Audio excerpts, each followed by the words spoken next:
আসসালামু আলাইকুম, সবাইকে আরেকটি নতুন ইনফরমেটিভ ভিডিওতে সুস্বাগতম জানাচ্ছি। লন্ডন থেকে আমি শরীফ চৌধুরী।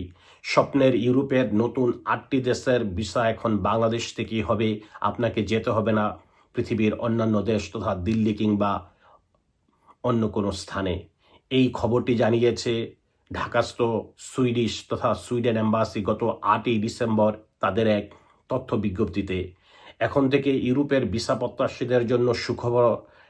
আপনারা ঢাকার সুইডেন এম্বাসির মাধ্যমে Belgium, Finland, Iceland, Latvia, Luxembourg, Netherlands, Poland এবং সুইডেনের এম্বাসি থেকে সুইডিশ ভিসা আপনারা ইস্যু করতে পারবেন। এই জন্য আপনাদেরকে কষ্ট করে এখন আর পৃথিবীর বিভিন্ন দেশে গিয়ে এই কাঙ্ক্ষিত ভিসাটি নিতে হবে না। আপনি হোক স্টুডেন্ট ভিসা, স্টাডি ভিসা হোক, কিংবা আপনি ঘুরতে যাবেন ট্যুরিস্ট ভিসা কিংবা কাজের জন্য, এই 8টি দেশের ভিসা পাওয়ার জন্য এখন আপনারা বিএফএস গ্লোবালের মাধ্যমে, অর্থাৎ তাদের নির্ধারিত ওয়েবসাইট রয়েছে, ওই ওয়েবসাইটে গিয়ে আপনারা সকল ডকুমেন্টস আপনারা জমা দিবেন এবং ঢাকাস্থ যে সুইডিশ এম্বাসি রয়েছে ওই এম্বাসির মাধ্যমে এই বাকি 8টি দেশের ভিসা আপনারা নিতে পারবেন। এই কারণে এখানে উল্লেখ্য যে তারা বলেছে সরাসরি আপনারা গিয়েই অ্যাপয়েন্টমেন্ট নিতে পারবেন না, অনলাইনে বুকিং দিবেন কিংবা ওভার দ্য ফোনে বুকিংটা নিশ্চিত করবেন।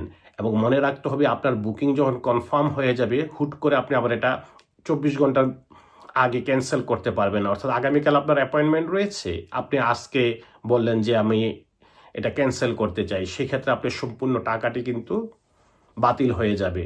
এই জিনিসটা আপনারা মনে রাখবেন।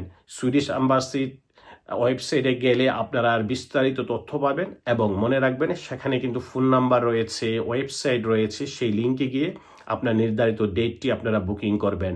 এই বিশাল একটি সুযোগ বাংলাদেশিদের জন্য তৈরি করা হয়েছে। আশা করা যাচ্ছে ইউরোপের অন্যান্য দেশ সহ পৃথিবীর বিভিন্ন দেশের এম্বাসি যেগুলি বাংলাদেশ কষ্ট করে দিল্লি কিংবা কোথাও যে ভিসা নিতে হতো বাংলাদেশিদের জন্য, সেটা আরও সহজতর হচ্ছে আগামী কিছু দিনের মধ্যেই।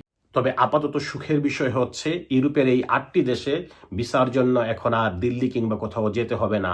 আপনারা ঢাকায় এই ভিসা ব্যবস্থা করতে পারবেন, আপনারা যে ভিসায় অ্যাপ্লাই করেন না কেন। এই ছিল আমার কাছে সর্বশেষ আপডেট। নতুন কোনো আপডেট আসলে আপনাদের সাথে সংযুক্ত হব। ততক্ষণ পর্যন্ত সকলের জন্য নিরন্তর ভালোবাসা এবং আমার ভিডিওটির যদি ইনফরমেটিভ মনে হয় প্লিজ চ্যানেলটি সাবস্ক্রাইব করে পাশে থাকুন। আল্লাহ হাফেজ।